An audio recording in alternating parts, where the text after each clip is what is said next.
موضوع ہے، جو عنوان ہے، کتنا پیارا عنوان ہے کہ سیرت النبی کا پیغام انسانیت کے نام۔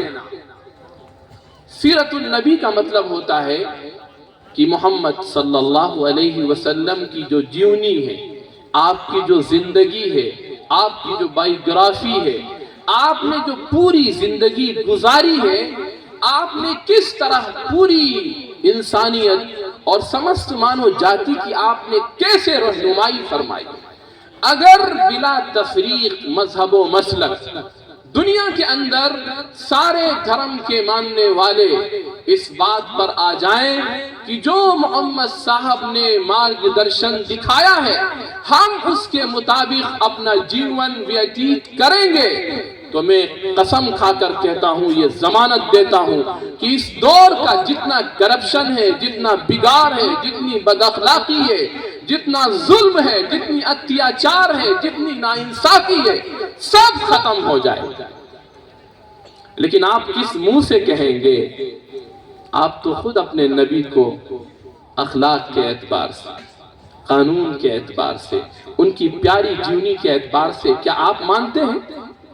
آپ مجھے بتائیے، مانتے ہیں آپ؟ نہیں مانتے۔ اگر مانتے ہوتے تو ہمارے محلے کے اندر ہزاروں سال سے، سینکڑوں سال سے، بیسیوں دسیوں سال سے دوسرے مذاہب کا ماننے والا، دوسرے دھرم کا ماننے والا ہماری زندگی سے کیوں نہیں سمجھ پایا کہ یہ انتم سندیشتہ محمد صاحب کے غلام ہیں، جن کے اخلاق اتنے اچھے، جن کی عادتیں اتنی اچھی،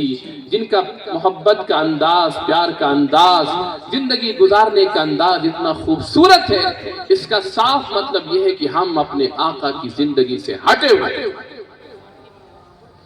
صرف جلسے میں نعت پڑھ لینے سے، صرف جلسے میں واہ واہ کر دینے سے، صرف اپنے لوگوں میں خوب زبردست انداز میں تقریر اور بیان کر لینے سے انسانیت کو پیغام نہیں جایا کرتا۔ آقا کی آپ زندگی دیکھیے، جس دور میں آقائے نامدار تاجدار مدینہ محمد مصطفیٰ صلی اللہ علیہ وسلم تشریف لائے تھے، اپنے نہیں، غیروں نے، کرسچنز نے، ہندو رائٹرز نے، بلکہ یہاں تک کہ بعض کمیونسٹ نے جو کسی دھرم اور مذہب کو نہیں مانتے ہیں، انہوں نے بھی یہ حقیقت کھل کر لکھی ہے کہ تاریخ کا سب سے بدترین دور، مانو اتہاس کا سب سے برا یوگ، مانو اتہاس کا سب سے کرور کال، مانو اتہاس کا سب سے زیادہ اشانتی کال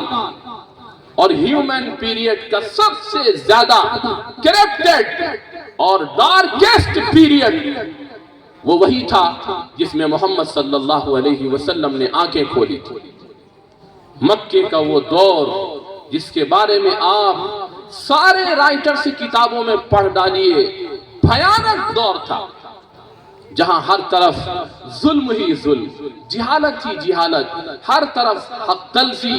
ہر طرف ستم، ہر طرف مار پیٹ، لڑائی جھگڑا، اور اس کا یہ عالم تھا کہ ایک شاعر نے بہت اچھے انداز میں اس دور کی تصویر کھینچی ہے کہ چلن ان کے جتنے تھے سب وحشیانہ، چلن ان کے جتنے تھے سب وحشیانہ، ہر ایک لوٹ اور مار میں تھا یگانہ، فسادوں میں کٹتا تھا ان کا زمانہ، نہ تھا کوئی قانون کا تازیانہ، وہ تھے قتل و غارت میں چالاک ایسے، درندے ہو جنگل میں بے باک جیسے، سلجھتے نہ تھے جب جھگڑ بیٹھتے تھے، جو دو شخص آپس میں لڑ بیٹھتے تھے تو صدہا قبیلے بگڑ بیٹھتے تھے، یوں ہی روز ہوتی تھی تکرار ان میں، یوں ہی چلتی رہتی تھی تلوار ان میں۔ کہیں تھا مویشی چرانے پہ جھگڑا، کہیں پانی پینے پلانے پہ جھگڑا، لبے جو کہیں آنے جانے پہ جھگڑا، کہیں گھوڑا پہلے بڑھانے پہ جھگڑا، یوں ہی روز ہوتی تھی تکرار ان میں، یوں ہی چلتی رہتی تھی تلوار ان میں۔ ایسے بدترین دور میں آقائے نامدار انتم سندیشتہ محمد صلی اللہ علیہ وسلم آنکھیں کھولتے، آپ کو کتابیں دیکھنا ہے تو آپ سارے رائٹرز جنہوں نے دوسرے دھرم کو مانتے ہوئے آقا کے بارے میں، محمد صاحب کے بارے میں لکھا ہے. بہت مشہور کتاب ہے سر ولیم میور کی کتاب دا لائف آف محمد، بہت ہی مشہور اور کافی ضخیم کتاب ہے. اسی طرح فرانسسکو گیبریلی کی کتاب ہے محمد ہی کے نام سے، اور اسی طرح RVC بورڈلی کی کتاب ہے دا میسنجر کے نام سے. H.G. ویلز کی کتاب ہے A Concise History of the World. یہ ایسی زبردست کتابیں ہیں جو دوسرے دھرم کے ماننے والے ہیں، لیکن انہوں نے ایک بات کو سویکار کیا ہے اور کھل کر لکھا ہے کہ جس پیریڈ میں، جس دور میں، جس یگ میں محمد صلی اللہ علیہ وسلم تشریف لائے تھے وہ کائنات کا سب سے بدترین دور تھا. لیکن آپ نے جب آنکھیں کھولی چاروں طرف سیاہی ہی سیاہی، تاریکی ہی تاریکی، اشانتی ہی اشانتی، اتیاچار ہی اتیاچار، انیائی ہی انیائی، ظلم و ستم کی وہ بھیانک کہانیاں رقم ہو رہی تھیں کہ اگر آج بھی سنیں تو دل کانپ جاتا ہے. چھوٹے چھوٹے معصوم بچوں اور بچیوں کو زندہ زمین میں دفن کر دیا جاتا تھا. لیکن سلام ہو اس آخری نبی پر، اور سلام ہو اس آخری دودھ پر، اور سلام ہو اس انتم سندیشتہ پر. اس نے پوری اس وقت کی کائنات کو اور اس وقت کے پورے دور کو، اس مکے کے پورے ماحول کو ایسا اس نے چینج کیا، ایسا تبدیل کیا، ایسا پریورتن آیا کہ جو لوگ ذرا ذرا سی بات پر دوسروں کی جان لے لیا کرتے تھے وہ ایسے بدل گئے، ایسے نیک ہو گئے، ایسے شریف بن گئے کہ واقعات کتابوں میں ریکارڈ ہیں کہ وہ کسی کو بھوکا دیکھ نہیں سکتے تھے، کسی یتیم کو بے سہارا دیکھ نہیں سکتے تھے، کسی کو پیاسا دیکھ نہیں سکتے تھے. حضرت ابو طلحہ انصاری میں ایک واقعہ بیان کرتا ہوں، اس سے اندازہ ہو جائے گا کہ انسانیت کی کیسی محبت، دوسروں سے پیار کرنے کا کیسا جذبہ آپ نے پیدا کر دیا تھا. ابو طلحہ انصاری رضی اللہ عنہ یہ ایک مرتبہ آپ کے ساتھ تھے اور آپ کے یہاں ایک مہمان آئے رات کے وقت. رات میں عام طور پر کھانا ختم ہو جاتا ہے، اور اس دور میں تو جو غربت تھی، جو کمزوری کا عالم تھا، وہاں تو اور زیادہ یہ بات عام تھی. کھانا سب لوگ کھا چکے تھے، کچھ کھانا ذرا سا بچا تھا. اس وقت وہ آئے، آقا نے فرمایا کہ کوئی ہے جو ان کو لے جائے اور ایک رات ان کی ضیافت اور مہمانی کر لے. حضرت ابو طلحہ انصاری اٹھے، کہا یا رسول اللہ میں تیار ہوں. آپ لے کر گئے، گھر پہنچے، بیوی سے پوچھا کہ کچھ کھانے کے لیے ہے؟ انہوں نے کہا کہ گھر میں اس وقت کچھ نہیں، صرف ذرا سا ہے جو بچوں کے لیے میں نے بچا کر رکھا ہے. اب سنیے دل کتنا بدل چکا تھا، آتما کتنی بدل چکی تھی، روح کتنی صاف و شفاف ہو چکی تھی، ذہن اور دماغ کیسا چینج ہو چکا تھا، کیسا پریورتن آ چکا تھا کہ اس باپ نے کیا کہا وہ سوچنے کی چیز ہے. کتنا زیادہ جذبہ پیدا کیا گیا ہو. اس باپ نے کہا کہ دیکھو ان بچوں کو تم بہلا کر تسلی دے کر کسی طرح سلا دو، اور جو کچھ بچوں کے لیے کے بچا ہے اسے لا کر مہمان کے سامنے رکھ دو. اور جب ہم مہمان کو لے کر آئیں اور کھانے کے لیے بیٹھیں تو اس وقت تم ایسا کرنا، چپکے سے اٹھنا اور چراغ کو درست کرنے کے بہانے سے چراغ کو بجھا دینا،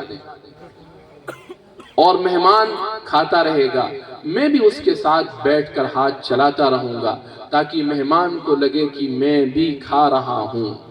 حالانکہ نہ اس دن اس گھر میں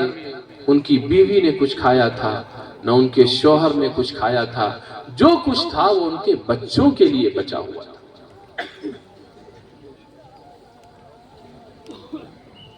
آپ خالی اس کو اس طرح سن رہے ہیں جیسے ایک واقعہ تھا وہ ہو گیا. آپ ذرا اپنے دل پر اور اپنے جگر پر ہاتھ رکھ کر خود سوچئے، اگر میرے گھر میں کوئی مہمان آ جائے اور میرے بچے بھوک سے بلک رہے ہوں، ان کے کھانے کے لیے تھوڑا سا سامان ہو، ماں سب کچھ برداشت کر لیتی ہے لیکن بچے کی بھوک برداشت نہیں کر پاتی ہے۔ باپ ساری تکلیفوں کو جھیل لیتا ہے، دن کے سارے تھپیڑے، سردیوں کی ساری لہریں، بارش کی ساری دھاریں سب برداشت کر لیتا ہے، لیکن جو کچھ وہ کرتا ہے اپنے بچوں کے لیے کرتا ہے، اپنے لخت جگر کے لیے کرتا ہے۔ بچے کو تکلیف ہو تو باپ کی نیندیں حرام ہو جاتی ہیں، ماں بلک جاتی ہے، تڑپ جاتی ہے، لیکن سلام اس نبی مکرم پر، کیسا اس نے پریورتن اور کیسا اس نے چینج کیا تھا کہ جو لوگ ذرا سی بات پر ہمیشہ کے لیے جنگ کیا کرتے تھے، کسی کے اوپر جب ظلم کرتے تھے تو یہ نہیں دیکھتے تھے کہ کتنا بڑا نقصان ہوگا۔ ریکارڈ موجود ہے، چھوٹی چھوٹی سی بات پر 40 سال تک جنگیں چلا کرتی تھیں، لیکن آپ نے ایسا چینج کیا کہ آج ماں اپنے کلیجے پر پتھر رکھ کر اس اپنے بچوں کے کھانے کو مہمانوں کے کھلانے کے لیے تیار ہے۔ مہمان آیا اور جیسے ہی وہ بیٹھا، وہ اٹھی اور جا کر چراغ کو گل کر دیا، اندھیرا ہو گیا، مہمان کھاتا رہا، سامنے ان کے والد بچوں کے وہ بھی بیٹھے رہے، مہمان یہ سمجھتا رہا کہ یہ بھی کھا رہے ہیں، لیکن کسی کو نہیں پتا تھا، ایک ذات کو پتا تھا، جس ذات کا کانسیپٹ، جس ذات کا تصور محمد صلی اللہ علیہ وسلم نے پہلے دن سے پیدا کیا تھا، اور اسی تصور کی وجہ سے یہ تبدیلی آئی تھی۔ پہلے انسان کا تصور بدلتا ہے، پہلے اس کا کانسیپٹ چینج ہوتا ہے، پہلے اس کی تھنکنگ، اس کے تھاٹس، اس کے آئیڈیاز بدلتے ہیں، تب اس کے اخلاق، اس کا کردار اور اس کا کریکٹر چینج ہوتا ہے۔ آپ نے ایک تصور پیدا کیا تھا کہ اگر اس روئے زمین پر تم اپنے اس واستوک ایشور اور پرمیشور، اس خدا، اس اللہ کے لیے کوئی چھوٹا سی بھی کام کرو گے، کسی کی بھلائی کے لیے دکھ درد بھی اٹھاؤ گے، تو اس کا بدلہ تمہارا مالک بہت بڑا دے گا۔ یہ تصور تھا جس نے ماں کو اس بات کے لیے تیار کر دیا کہ میرا مہمان کھا لے، میرے بچے ایک رات کی بھوک کو برداشت کر لیں۔ لیکن جیسے ہی وہ آقا کے دربار میں صبح پہنچے، اوپر سے اللہ کی طرف سے وحی اتری